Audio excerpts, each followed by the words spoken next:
It was the bitch slap heard round the world. What's going on, guys? Good Mic Work Commentaries back at you with an exclusive mic drop. This is going to be your WrestleMania 40 kickoff press conference review. Unfortunately, I was not home on Thursday evening to watch this unfold live in Vegas. I had to work, so I'm coming at you yet again very, very late at night, just like I did when the Vince McMahon story broke, to record for you guys at least some thoughts on what we saw on Thursday night. You will get a more detailed, thorough run through of this on Saturday when we do the Winged Eagle. But since this press conference was highly anticipated ever since last Friday when The Rock made his return to SmackDown and Cody seemingly stepped aside for The Rock so he could face Roman Reigns, WWE experienced some heavy backlash from the fans, very, very angry. On Monday night, it looked like they might be positioning themselves for a slight pivot or perhaps change their mind or rethink a few things before they officially set the table for WrestleMania 40. Now, going into this press conference on Thursday, we had Monday Night Raw on Monday, and we didn't get any new information there either. Cody Rhodes was going to announce who he was going to challenge, even though he kind of said that it wouldn't be Roman Reigns on Friday Night SmackDown. As you remember, he did say, "I'm coming for that title, but not at WrestleMania." And then on Monday, Drew McIntyre interfered, left everything kind of open, and it looked like we were going to get some, if not all, of our answers on the Thursday press conference. Now, we do have SmackDown tomorrow night. That is going to be a very interesting show, or I should say tonight, because this video will be dropping on Friday morning. So SmackDown tonight should be pretty interesting, especially if The Rock and Roman Reigns, or Roman Reigns and The Rock, are both present for this thing. They left together at the end of that press conference, and we may have seen a very, very interesting development take place at that press conference on Thursday, and now I am kind of back interested in WrestleMania 40. They panicked us for about 6 or 7 days there with all of this uncertainty, but now, as we got a few answers at the presser or on the kickoff show, I think I'm feeling a little bit better about how things are going to go. And some of this is actually really, really intriguing. So we don't really know exactly what's going on here. There has been a lot of information and various reports all week long, and we've heard a lot of kind of different things. And one of the things that we have heard is that perhaps WWE planned all of this. They purposely brought out The Rock to challenge Roman Reigns, knowing the fans would get pissed and start clamoring for Cody, and then they would make this whole thing happen. And I just have a hard time believing that for one specific reason, and that is what I just said a minute ago on Friday when Cody said, "Make no mistake about it, that's the title I want, Roman, and I'm coming for you, but not at WrestleMania."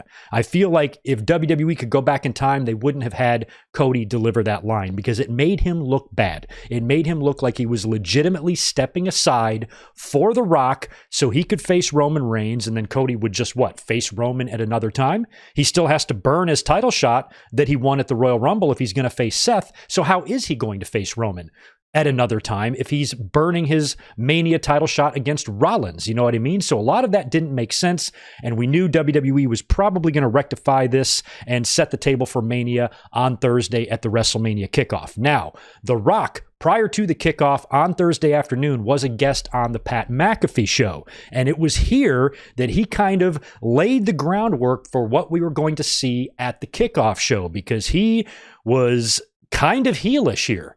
He talked about the Cody fans. He said he appreciated the passion from the true Cody fans, but he also acknowledged the assholes in the community and the Cody crybabies, as he called them, the ones that were taking things to the extreme, like issuing death threats to The Rock's daughter, Ava Raine, who had nothing at all to do with this. I believe she might have even shut down her social media for the time being until this blows over. We've had a lot of people wishing death, illness, harm on The Rock, on his family, on Roman Reigns, and that is ridiculous. I think fans need to fucking get a grip. You guys saw how upset and disappointed I was when it looked like Cody wasn't going to get to finish that story, but I wouldn't death threat anybody. The Rock and Roman Reigns both are two of my favorite pro wrestlers of all time. You know, even though I don't agree with the way the booking appeared to be, the fact that wrestling fans can be so insane, so psychotic, and just straight up embarrassing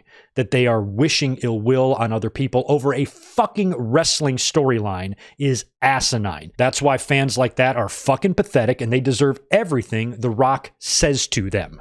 However, The Rock, the way he was delivering this stuff, he kind of, while he was in the process of giving shit to the ultimate psychotic haters that were wishing death and harm on him and his family, he still kind of backpedaled to kind of encompass that in all of Cody fans. And I liked that because you could kind of see that he's kind of maybe going to be heel in this. And we've all been talking about for years how great that short-lived heel character of The Rock was back in 2003. Hollywood Rock, the music, the attitude, all of that was terrific. And if we can get any sort of call back to that, I personally, as a fan, believe that would be much more exciting than just the same old tired Rock shtick. And even on Pat McAfee's show, he started calling the Cody crybabies losers who just eat McDonald's and stick 2 chicken McNuggets up their asses, which was stolen from Tenacious D, by the way. Take 2 of the McNuggets and stick them up your ass and give me 4 chicken McNuggets. So The Rock, his typical shtick, played out material, jabronis and candy asses and sticking it up your ass and all of that. I, as a fan personally, did not need to see that for 8 weeks leading up to WrestleMania. This is going to be much better. So when The Rock was on Pat McAfee on Thursday, I started getting really optimistic for the press conference because, what are they going to do here? Even the night before, there was footage of The Rock showing up in Vegas in his private jet. And he said, tomorrow is going to be a day that the WWE Universe and wrestling fans are going to talk about forever. And he made it sound like this big thing. And I'm like, okay, that means they either have a really big plan for Thursday, or this is the most tone-deaf motherfucker in the history of the wrestling business, because there is absolutely no way The Rock can think that he can go out there in front of that audience at T-Mobile and announce that he's facing Roman Reigns and Cody is facing Seth Rollins and the fans are just going to cheer and eat it up and love it. He would have to be a fool to think that. All the "We Want Cody" chants, the "We Want Cody" hashtags. Rock was being booed at the press conference as well. He was getting the what treatment from the fans.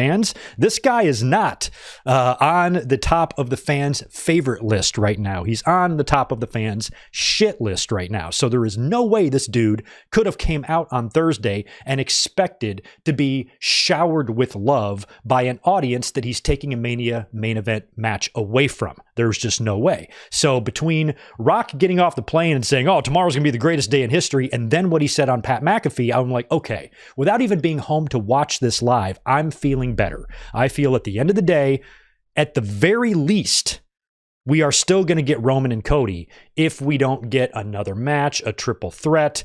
Roman Reigns works both nights. There's a million different things we could talk about and scenarios to make this work, but I felt like at the end of the day, there was no way WWE was going to be able to come out in this press conference on Thursday and just announce Rock and Roman Reigns, Cody and Seth Rollins, fuck you fans, have a great night.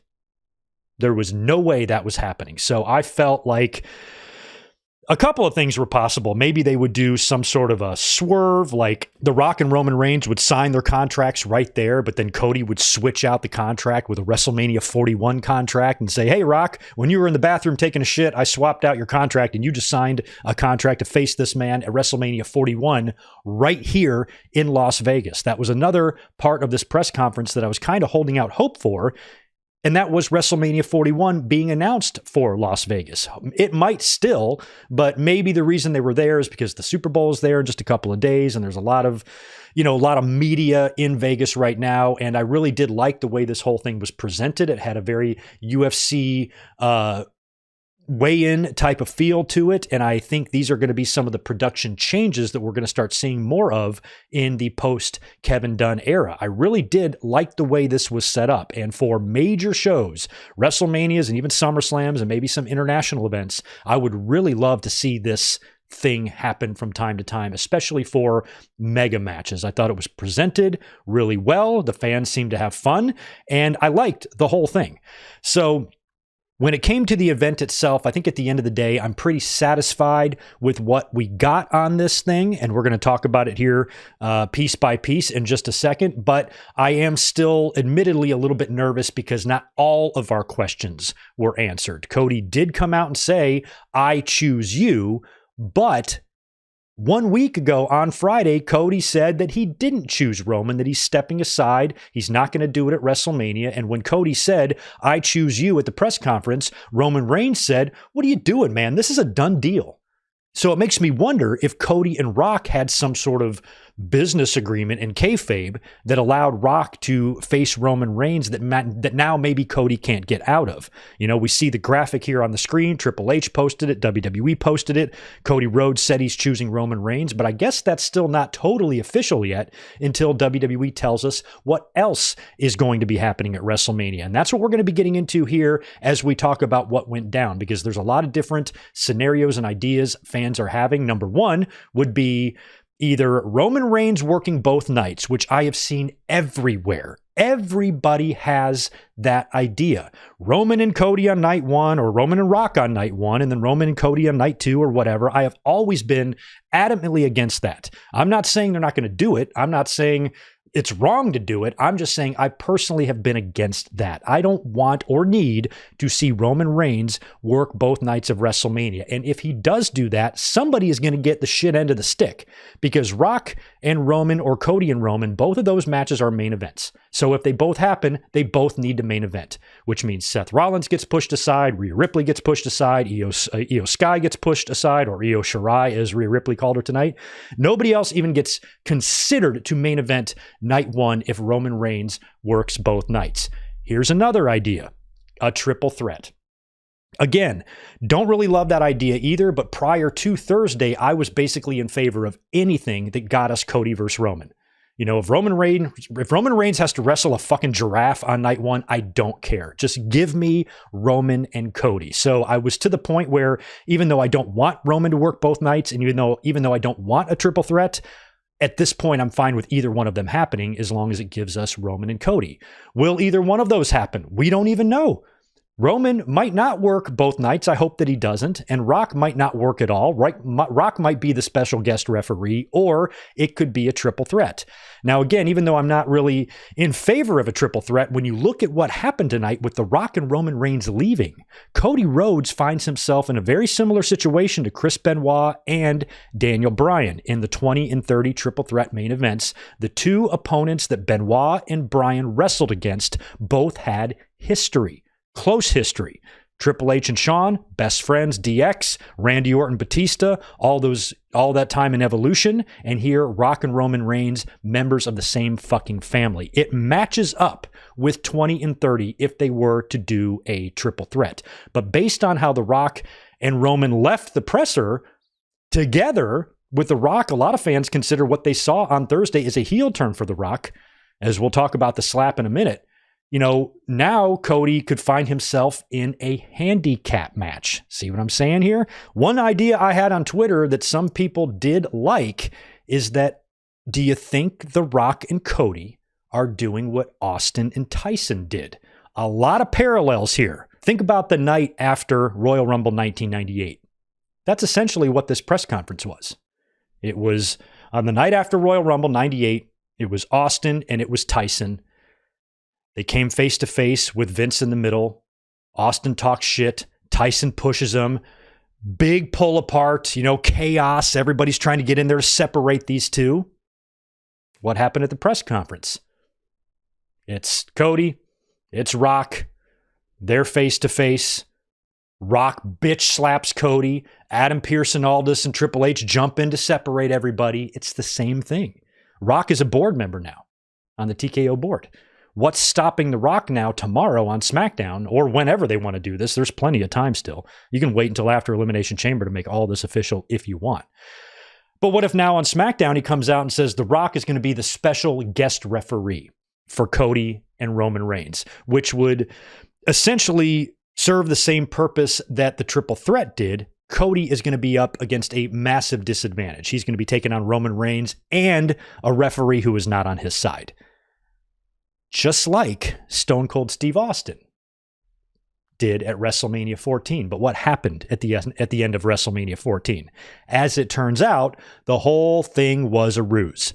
Mike Tyson joined DX, just like The Rock might be joining the Bloodline, just as a way to fool and throw off Shawn Michaels and Triple H. And then Tyson came in the ring and counted the very fast count, and he didn't really help Austin win, but he definitely counted the 3. He raised his hand up in the air, took the Austin 316 shirt and draped it right over the laid out Shawn Michaels right in the middle of the ring.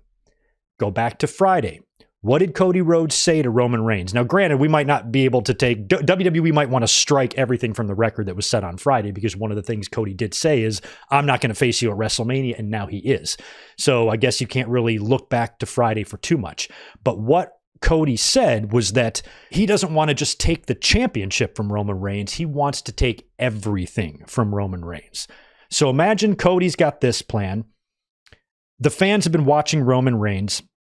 They've been watching him win title defense after title defense with outside interference, Jimmy, Solo, bloodline stuff, whatever. It's been the story for years here with Roman Reigns. Happened again at the Royal Rumble. The fans are just fucking sick of that finish. So what if part of Cody's plan to take everything from Roman was to enlist the help of The Rock and say, hey, why don't you turn heel, make it look like you're with Roman Reigns and you're going to be the referee. But really what you're there doing in secret is making sure that nobody else interferes and the bloodline comes in. This is something I pitched for a while, only with Rock being a babyface referee, or maybe just coming out there when Solo tries to spike Cody again and Rock stops him, allowing Cody to take care of Roman by himself.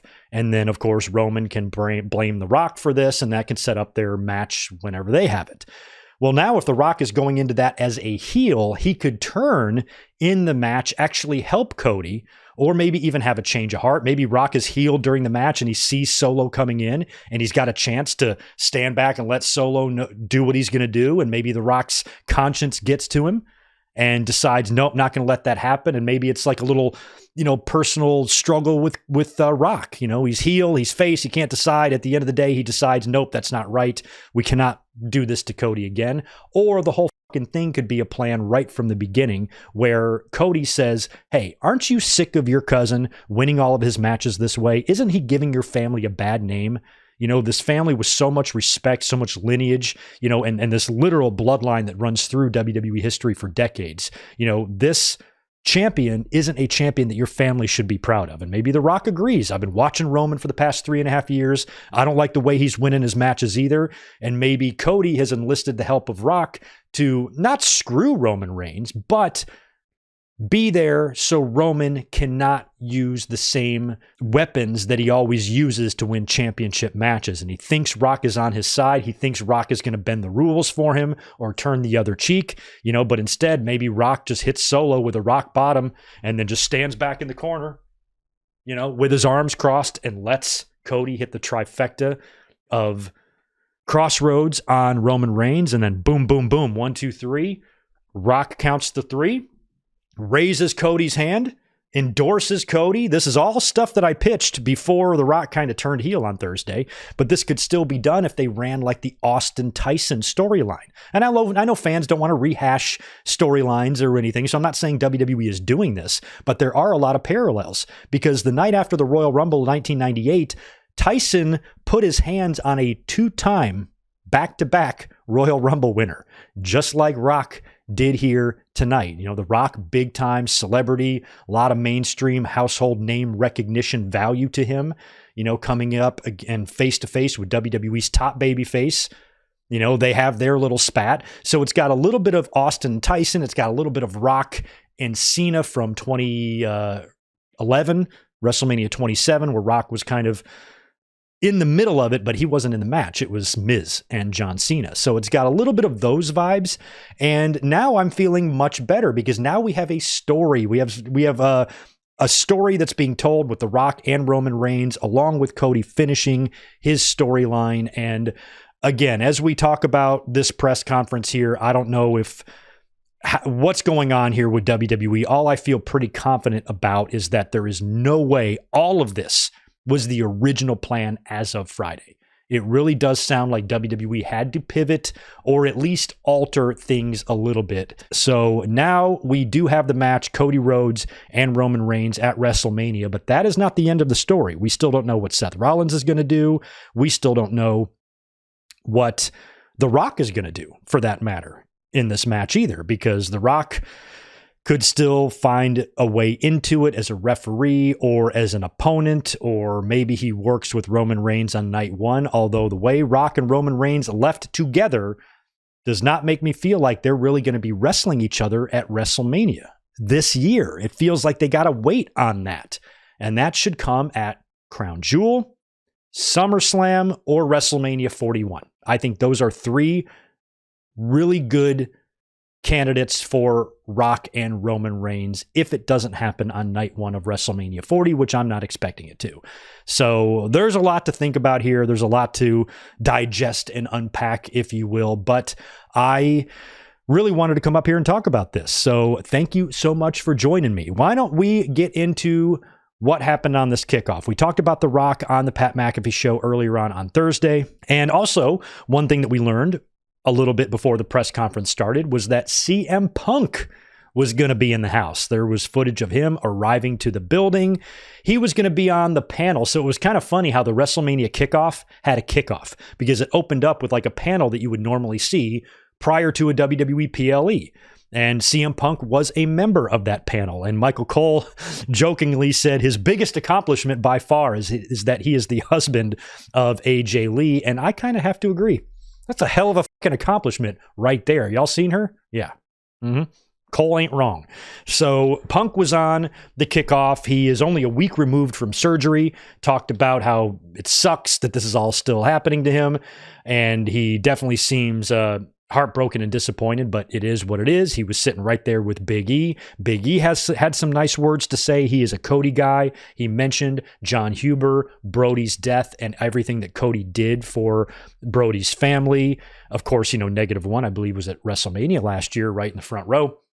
So Big E and Brody were homies, and he loves Cody for what he's done for the family and everything that AEW did when Brody died. So I thought that was really nice. So seeing Big E and Punk on the kickoff panel was actually kind of fun. I thought maybe Cody was going to get involved here. I'm sorry, Punk was going to get involved here, because I had pitched kind of a scenario, a rehash of the Ace Steel and Punk angle in AEW with Punk and Cody. Punk and Cody had that great face-to-face on Raw a few weeks back. That was fucking epic, man. And I think there was some respect earned there between those two, even after the Rumble. The next night on Raw, Punk is hurt, hugs Cody, go finish your story, just go get him, man. Tears in his eyes. So I was thinking after Cody kind of stepped aside for The Rock that maybe CM Punk was going to be like, that, and come out to the stage and get in Cody's face and pep talk him. Rile him up, just like Ace Steel riled up CM Punk prior to All Out and that match with Moxley. Maybe even slap him across the face. I had that right. I did predict Cody getting slapped, just not by The Rock. So I kind of thought maybe Punk was going to be there to do that. He was pretty salty on Thursday. He was talking about punching people in the face, and people just need to, go out there and take what they want and things like that. But he didn't really get involved in the stage setup. He was mostly in the background there, but it was cool to see CM Punk be a part of that. So Triple H ends up opening up the entire press conference here. They have it set up just like a normal wrestling show. It's just all of the fans are in the crowd and there's no ring. So basically it's like how the Hall of Fame used to look. Triple H opens it up. He comes out.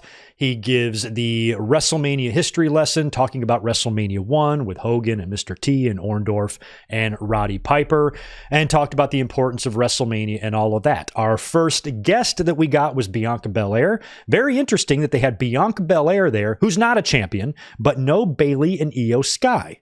So they had Bianca, they had Rhea Ripley, and they had Becky Lynch. Those were our women. And I didn't really like that because I love Bianca. I'm glad Bianca was there, but I also feel like Bayley and Io should have been there. And also with Rhea and Becky, what I didn't like about that is that they're just telegraphing the fuck. Why even have the Elimination Chamber? Why are you going to put wear and tear on these women's bodies when Becky is just going to win the match anyway? So Becky, you know, we'll talk about her in a minute, but Bianca was up first. She looked amazing. And she talked about her WrestleMania history and even referenced her WrestleMania 37 match against Sasha Banks, the first two black women to ever main event a WrestleMania together. So she talked about all of those accomplishments. Rhea Ripley was out next, and she was getting a lot of love from the crowd. She looked awesome. Of course, we all love Rhea Ripley. And Becky Lynch came out and got in her face, and she said that she's going to compete and win her first ever Elimination Chamber match right in front of Rhea Ripley's family. And then at WrestleMania, she will challenge Ripley and become the new champion. The two of them had an awesome looking face off with the belt between them. It looked great. My only issue with that is that they're telling us who's going to win the Elimination Chamber. And because, you know, now they can use that image, that still image, when they start building Becky and Rhea, they can, you know, show footage from the press conference. So they kind of had to give shit away on the kickoff, what they're going to do. But we knew it was going to be Rhea and Becky anyway. They didn't need the kickoff show to tell us that. That's the story they've been telling for a year, it feels like. We got the Bianca stuff done and we got the Rhea stuff done. And like I said, I really wish Becky and Io Sky would have been there. I don't understand why they weren't. Maybe it's the language barrier and the promo ability of Io Sky, but you didn't really need that when you had a faction there. Dakota could do the talking, or Io Sky doesn't have to talk at all, other than, you know, screaming and yelling at Bayley. You know, maybe they didn't want to have a beatdown or anything like that.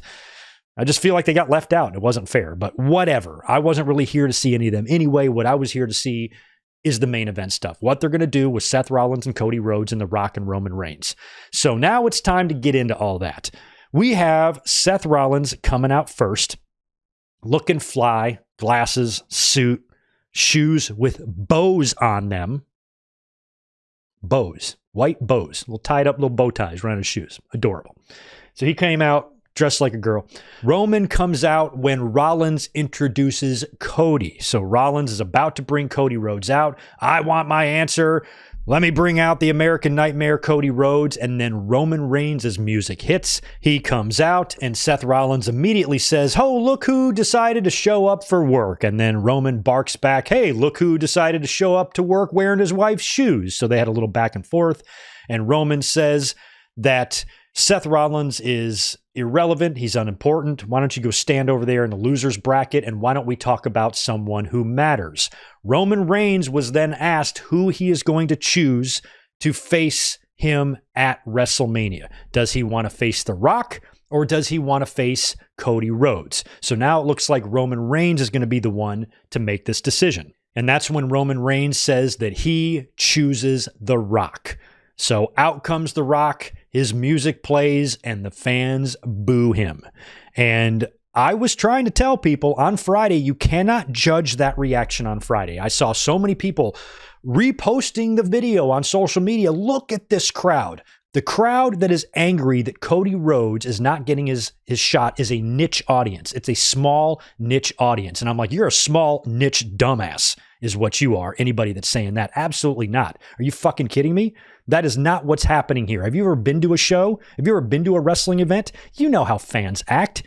You know how fans act anytime they're surprised, or if they get a returning star or a legend or anything like that. There are some theme songs that fans just pop for. Vince McMahon, a fucking monster, sexual deviant rapist monster, gets cheered when he comes to the ring. So when The Rock's music hit and the crowd popped and gave him a Road Warrior pop, that was not going to be a good example of what his ovations are going to be like leading up to WrestleMania, because now the fans are pissed. And now the fans are definitely going to react to him negatively next time they see him. And to me, that was pretty obvious. I don't know why fans were so convinced that, oh, his ovation on Friday meant that all the fans complaining are just a small portion of the audience, and the majority of the fans know that this is the match WWE should do. And I'm like, I don't know what fucking planet you're on, man, to even think that. But of course here, I was proven right, because out comes The Rock and the fans shit on his bald head. And it was awesome. And then he kind of lets them settle down a little bit before he starts talking. The Rock asks the fans, who will win at WrestleMania? And they boo. He said, who will win at WrestleMania? Will The Rock beat Roman Reigns? Boo. Boo. Or will Roman Reigns beat The Rock? Boo. Nobody gives a shit about this match. They just booed it. The Rock then points to the giant video wall where they post the enormous family tree of the Anoa'i family. And it's huge. And it starts with the grandfathers up top and it just trickles fucking down and it's massive. And it was The Rock's way of saying there's only one royal family in pro wrestling, and showing that family bloodline up there was incredible to look at. It really was. I ain't going to lie. So The Rock then turns his attention back to the fans and he says, as you can see here, we are the only royal family in wrestling. And if you think that The Rock and Roman Reigns isn't the biggest match and isn't going to be the biggest match in WWE history, then quite frankly, it doesn't matter what you think. And he shakes Roman Reigns' hand and the two of them share a hug. And we're going to find out at WrestleMania who the true head of the table is. And this is where I'm expecting to hear Cody Rhodes' song. Rock and Roman kind of have that handshake, and it was when their hands were connected that I was just waiting for Cody's theme to play, but it didn't. Could you imagine how loud he would have gotten that? Whoa! Everybody got their theme music played. Everybody. Seth, Rock, Roman, Rhea, Becky, Bianca, Triple H got his music played, but somehow Cody Rhodes doesn't get, and the one crowd that would probably woe their balls off for him if his music did play, I question that. I don't know why they did that. They definitely should have played his music. But Cody instead is just on the mic. He appears from the back. Oh, hold on a minute. When The Rock and Roman agree to face each other, and Cody delivers a line that I think was censored on half of the platforms and not the other, but he said, "This is bullshit." He said, "This is bullshit." He said he has made his decision. And earlier in the day, he also tweeted something that said, "I have made my decision," which is weird because it sounded like he made his decision last Friday. So he's made his decision again, and he has come out here to announce that decision. And that's when Roman says, "What are you doing out here? What are you, crazy? This is a done deal. Why don't you go to the loser bracket?" And by the way, Seth Rollins has been standing out there this whole time. Go stand over there in the losers bracket. That's your challenger over there. You go hang out with him. And says, "You're irrelevant, just like your dad." And that gets Cody's attention. And then Cody kind of looks at the two of them and says, who cares who the head of the table is? Why would the fans care about a match to determine who the head of the table is when neither one of you two assholes have been doing the cooking for the past 2 years? Which was a great line. You know, The Rock always says, do you smell what The Rock is cooking? Why are you cooking? You are The Rock. You have millions and millions and millions and millions of dollars. People should be doing the cooking for you. If you're sitting at the head of the table, you're probably not cooking. So when The Rock says, do you smell what The Rock is cooking? All that tells me is The Rock is a butler.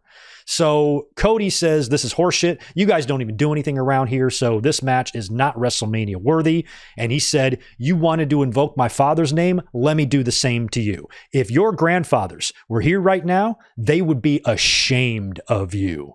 The Rock takes offense to this, and you can see The Rock is kind of in the background. He steps a little bit closer, and then he walks right up to Cody. The Rock says, when you insult Roman's family, when you shit on his ancestors, then you're insulting me.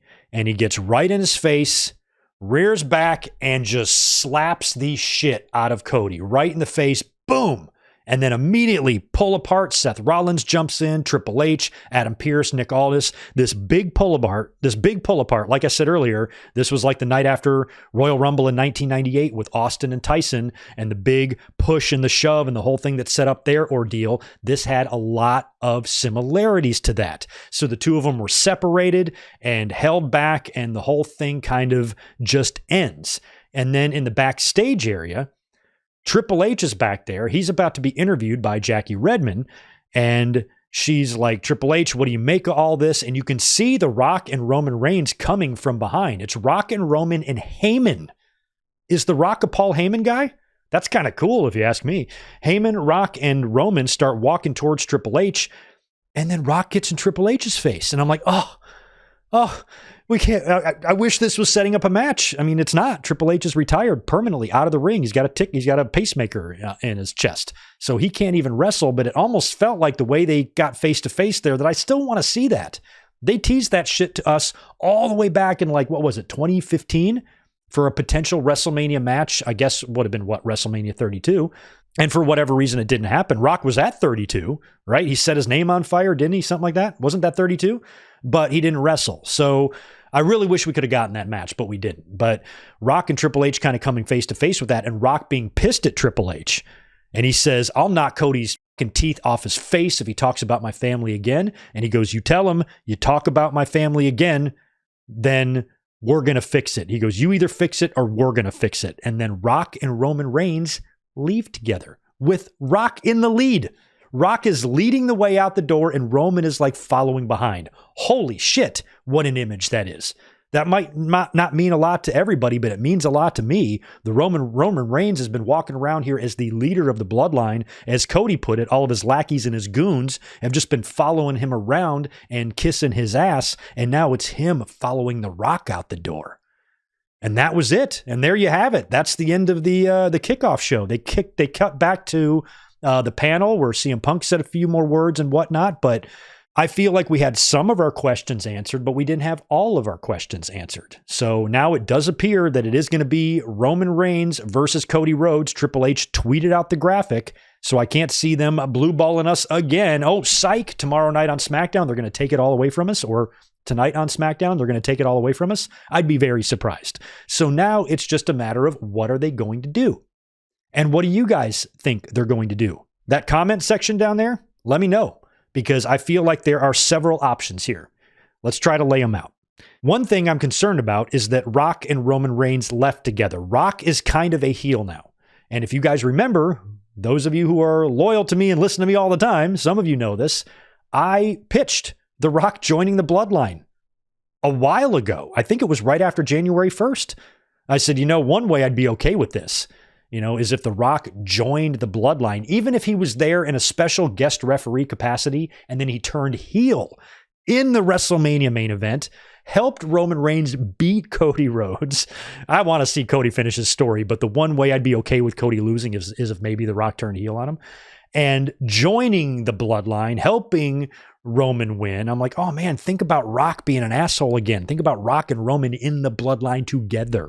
That would be a lot of fun. And so I had a feeling that, maybe that could happen, or maybe that's something they could consider doing. And this goes back to when The Rock said, what can we do that's never been done? What can we do that's not the end of something, but the beginning of something bigger? So I thought maybe Rock joining the bloodline, that would be the beginning of something that would probably obviously end with a match between Roman Reigns and The Rock. So when we're trying to think about all of the different possibilities that we could now see at WrestleMania, and granted, we could get some of these questions answered tonight on SmackDown in just a few hours. But if we don't, and they make us wonder about this until Elimination Chamber comes and goes, then all we can do until then is speculate. So The Rock being involved in WrestleMania is a thing. We know he's going to be there. He's not going to just leave now. So if The Rock is a heel and he's a member of the bloodline, and he might not be, but the way the kickoff in Vegas was presented to us, it looks like Rock and Roman Reigns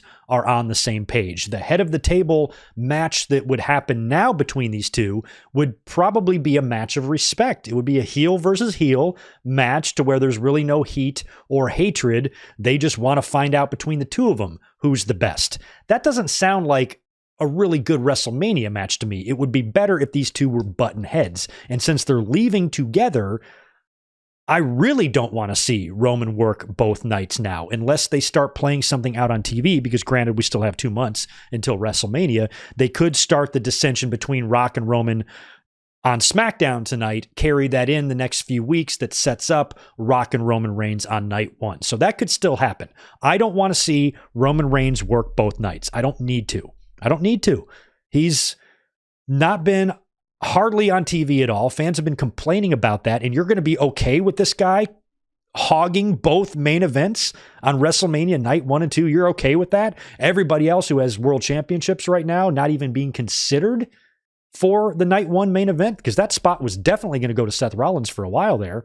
If Roman works not both nights, it's not going to go to Seth at all. So that sucks. So I don't want to see that unless they set up something the next few weeks on TV. So where we sit right now, if WrestleMania was tomorrow or next week or something, or this week, I don't see Roman Reigns versus The Rock happening. at WrestleMania 40 now. But I do see The Rock being involved. So if Roman's not working both nights, and it's not going to be a Roman and Rock night 1 and Cody and Roman night 2, or whatever the people are all convinced is going to happen. I'm not convinced of that at all. Then you could talk about either a triple threat or a special referee. And I think either way is going to put Cody at a disadvantage, which might be the point. Ultimate adversity. People never shut the fuck up about that last year. Remember, after WrestleMania 39, he needs more adversity. Well, he's getting adversity now, isn't he? And he might be getting a shitload of it, because if he has to face The Rock and Roman Reigns in a triple threat, he's going to be going in there 2 against 1. 2 against 1. It's going to be the two of them trying to protect that championship for the bloodline, maybe putting their personal family differences aside long enough to eliminate this pest so they can really, truly find out who the head of the table is. And if that's the case, then we're going to have WrestleMania 20 and 30 vibes with Benoit and Daniel Bryan and Cody, all 3 of them going into their triple threat matches to face 2 guys that have a ton of history together. Shawn and Triple H, Orton and Batista, Rock and Roman. It's the same thing. So that fits, and I'd be fine with that if they did it, because it would make sense. And it would be a way to make a triple threat make sense. I've been against the idea of a triple threat up until now, because I feel like either Rock is horning in on Cody's story, or Cody is horning in on the Rock story. Neither one of I don't think these stories needed to overlap. They're overlapping now, but I didn't think they needed to before. So prior to Thursday's kickoff, I thought Rock, Roman, and Cody in a triple threat was a bad idea, because I'm like, well, if you're trying to find out who the head of the table is, then Cody doesn't need to be there. But if Cody wants to finish his story, Rock doesn't need to be there. So credit to WWE that whether this was planned or they fell ass backwards into this, like they fall ass backwards into everything, it looks like they found a pretty goddamn intriguing storyline here that I am now invested in. I am okay with these stories overlapping. I didn't think I wanted it, but now that it's happening, it's working for me because Rock's a heel. If he had stayed babyface through this and they're still trying to get all this shit done, then I don't know. So a triple threat, I am now not against. If it turns out to be this, fine. Benoit and Bryan both had amazing moments, celebrations at the culminations at the end of their respective WrestleManias, and they were in triple threats. I think Cody can do the same. Like I said, I'd love if Cody stacked them. Stack them. Stack them. Greg, are you fucking out of your mind? Cody Rhodes is going to stack Roman Reigns and The Rock. Are you high? Well, first of all, yeah. But also, I'm dead serious. Stack them. Stack them. And then on TV, you can have these 2 fuckers arguing over whose fault it was. And then boom, there you go. There's your head of the table match. I understand Greg's idea of stacking them probably is unlikely, but let me dream, please. So they're probably not going to get stacked. We know that. But that's one way you could do it.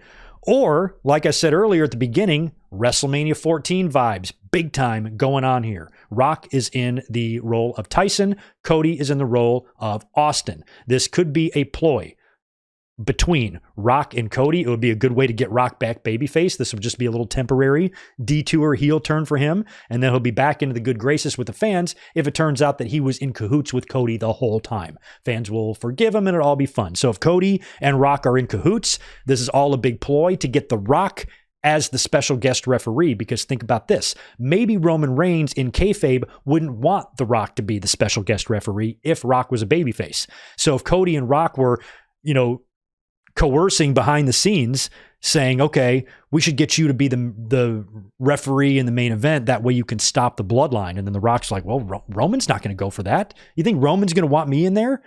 Part of the reason why he's still champion right now is because he capitalizes on ref bumps. I ain't going to get bumped. So he is not going to like that, because he's going to have to face you one-on-one. What I need to do is trick him. Let me pretend like I'm on his side. I'll pretend like I'm joining the bloodline, like I'm siding with Roman Reigns in defense of the family and this evil Cody Rhodes, and we're going to be on the same page, and then I'll convince him to let me be the ref. I'll tell Roman, let me be the referee. I'll protect you.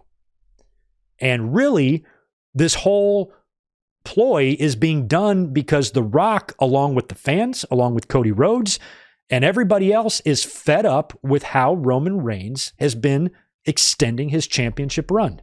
He keeps winning with the family members' help, with his goons' help, and then he doesn't wrestle again for 120 days. So he escapes these title defenses and then just leaves and just goes on vacation for a half a year. One way to stop this is for me to be the special referee. He's never going to go for it on its own. I'm going to have to trick him. So now I'm the referee, and when Roman goes to pull his shit again, whether Solo comes in there or whatever they try to do, and they think I'm going to just stand idly by and watch, that's when I'm going to step in. Fuck you, rock bottom to Solo. I step aside, allow Cody to take care of business with Roman, hits him with the trifecta crossroads, pins him. Rock counts nice and perfectly, not a Tyson count, a nice perfect count. Rock counts the 3, raises Cody's hand, takes the American Nightmare shirt and drapes it right over the face of a fallen Roman Reigns right there in the middle of the ring. And then there's your head of the table match. There you go. You think Roman's going to take that shit lying down? Who's he going to blame the next day, Cody or The Rock? And now you got Roman and Rock setting up their big match for, let's say, Saudi Arabia. I personally don't want to see it in Saudi Arabia. I'd rather see Rock and Roman at a SummerSlam or a WrestleMania. But if we can't get that, Saudi Arabia. Crown jewel. Humongous, big-ass fucking event. The Rock is going to be there having dinner with the Saudis like they all do. And he'll be there now as a kind of an ambassador for TKO and Endeavor for their Saudi trips, and that could be a big deal there. So I feel like that is a possibility, even though it would be a complete rehash of WrestleMania 14. You can't help but notice the similarities if you've been watching wrestling for 155 years like I have. So I have seen a lot of options here from fans online. Some of them I like, some of them I hate. Some people have brought up some really good points. But at the end of the day, I think we're looking at either Rock and Roman just being flat out postponed, or we get the triple threat, or Roman Reigns works both nights, which I don't want. I'm very, very aggressively against that. I just do not want Roman to work both nights. I think that takes too much away from other people, and it's unnecessary. So I think that's our 3 big choices there, because I don't think we're going to do any sort of other pivot here. I don't think we're going to get to WrestleMania and we're not going to get Cody and Roman. I feel like Cody and Roman is happening now. I'm very curious when we see The Rock again. Is he going to be on SmackDown on Friday, or is he disappearing for 3 or 4 weeks and he's going to return after the Elimination Chamber to get back into this? Or does The Rock completely disappear and then he just turns up at WrestleMania to try to help Roman? I don't know, but I really hope The Rock is a part of TV and he's on TV leading up to this build, because I don't mind if The Rock is around as long as they're not taking the WrestleMania main event story that we've all been waiting for and clamoring for. As long as they're not taking that away from us, Rock can do whatever the fuck he wants. And you know what? Even if they have The Rock help Roman Reigns beat Cody Rhodes and Roman wins again, and he holds the title for another 6 months and he surpasses Hogan for 3rd all time on the all-time WWE title list, I don't give a shit about that. I don't think it needs to happen, but it probably would if Rock helped Roman win. At that point, they probably might as well just go all the way with it and pass Hogan, and now it's just Bruno and Backlund and Roman, and that's it. But I could care less about that. I would much rather see Cody Rhodes finish his story at WrestleMania 40. And now, Rock being a part of that, I think it's going to be in WWE's best interest, especially considering everything that's going on right now behind the scenes, the negative press, the bad reputation, the horrific details of what a monster Vince McMahon turned out to be, and the still very, very uncertain future of WWE. And a lot of its employees once more details about this lawsuit and this federal investigation come to light, more things happen. It's an ever-evolving issue. And it could still get very, very dark and very, very ugly inside of WWE and TKO. So maybe the best thing for them to do right now is to do their absolute best to please the fans. And I think having The Rock be a heel only to kind of turn back into a face and endorse Cody might be a good way to do that. And I think The Rock and Triple H themselves, this is a new WWE. We want to make things exciting. We want to make things special. And I think Rock endorsing Cody is a really good way to have that done, to get that done. And that's why, if they had the original plan, or not the original plan, but I had pitched this idea before of Rock not being the referee or anything. He could be the ref, or he could just come down to the ring during the main event when the Bloodline is trying to interfere and stop Jimmy and Solo, allowing Cody just to beat Roman on his own. Then he could come in the ring and give him the endorsement, which has kind of been a theme. You know, he got endorsed by Brock at SummerSlam, and now having Rock do that, raise his hand, closing out WrestleMania 40, Rock basically showing this is our new guy, gives Cody his moment. I thought that would be lovely, and they could still do that if they are doing an Austin Tyson rehash here with Rock and Cody and they're in cahoots, and then Rock endorses him at the end, and you could still achieve that, and I think it would make the fans very happy. Cody would get his story finished. Cody would get that moment, and he would have a babyface turning Rock right at his side. What can we do before then? We're forgetting about Seth Rollins. What is Seth Rollins going to do now at WrestleMania? What I think he's going to do is face the winner of the Elimination Chamber. Because as I talked about in my Raw review on Monday, I said, if you notice tonight, they did a women's Elimination Chamber qualifier, but no men's. We already know there's going to be a men's because CM Punk let it slip in his injury promo that he was hoping to go to Elimination Chamber and earn his shot. So we did know that was the original plan. And if Gunther can't travel and Cody is challenging Roman, or if Seth is getting challenged by Cody, the only belt that leaves is Logan Paul's U.S. title. But it doesn't feel like they've really been telling that story with him. It's been still a him and Kevin Owens thing. So Logan defending the U.S. title in the chamber like they did last year doesn't seem like it fits this year. So if it's not going to be Logan, it's not going to be Gunther, and it's not going to be Roman, it has to be Seth. So on Monday, I was saying they're probably just waiting until this Monday and they can start doing men's chamber qualifiers. And I feel like that's what we're going to get. So with Seth Rollins, he is going to face the winner now of the men's chamber. And with that sit-down interview with Sami Zayn on Raw and what we saw Drew McIntyre do, I feel like it's going to be Seth against one of those two. I don't know if you can do a triple threat there because the chamber winner determines that. So not that they couldn't still do it, but if Drew wins the chamber, what do you do? Just add Sammy? Maybe there's a match on Raw stipulation. Maybe Sammy gets screwed and he challenges Drew to something. You know, if Sammy gets screwed at the chamber and then he challenges Drew to a match. If I win, I get added to the championship match, something like that. I feel like that sit down with Sammy was significant, and that's not something to ignore. Doing that with him and just the way he was talking, maybe WWE now sees an opportunity with CM Punk gone and injured that they can give the fans another treat. What if Cody Rhodes and fucking Sami Zayn have some sort of Eddie and Benoit moment at WrestleMania 40? You know, that would be incredible. We're also forgetting Damian Priest. If I had to guess here, I feel like here's what I would do on that side of things. I would have Sami Zayn win the World Heavyweight Championship. I would have Sami Zayn win the Elimination Chamber. So I would have Sami win the chamber, challenge Seth Rollins, babyface World Championship match built on respect. Sami Zayn, Seth Rollins for the World Heavyweight title. They tear it up. Main event of night one is incredible. One of the best matches we've seen in WrestleMania in the last 20 years. Sami Zayn, Seth Rollins put on a spectacle. Sami Zayn's got him beat. He's down. Haluva kick. It's over. He's about to win this match clean and beat Seth Rollins when Damian Priest's music hits. Or he just hits the ring. Because if Haluva kick and he's about to pin Seth, he's going to have to get down there pretty quick. Priest hits the ring, cashes in the briefcase, makes it a triple threat, attacks Sami, pins Sami, wins the World Heavyweight title by pinning Sami, not Rollins. So you've now protected Rollins and kept him strong for when he challenges Cody Rhodes for the undisputed WWE title at WrestleMania 41. Bookmark it. So you protect Rollins through all of that. He loses the championship, and then maybe you can distract him with something else, or maybe trade him to SmackDown or draft him or something to get him away from the world title.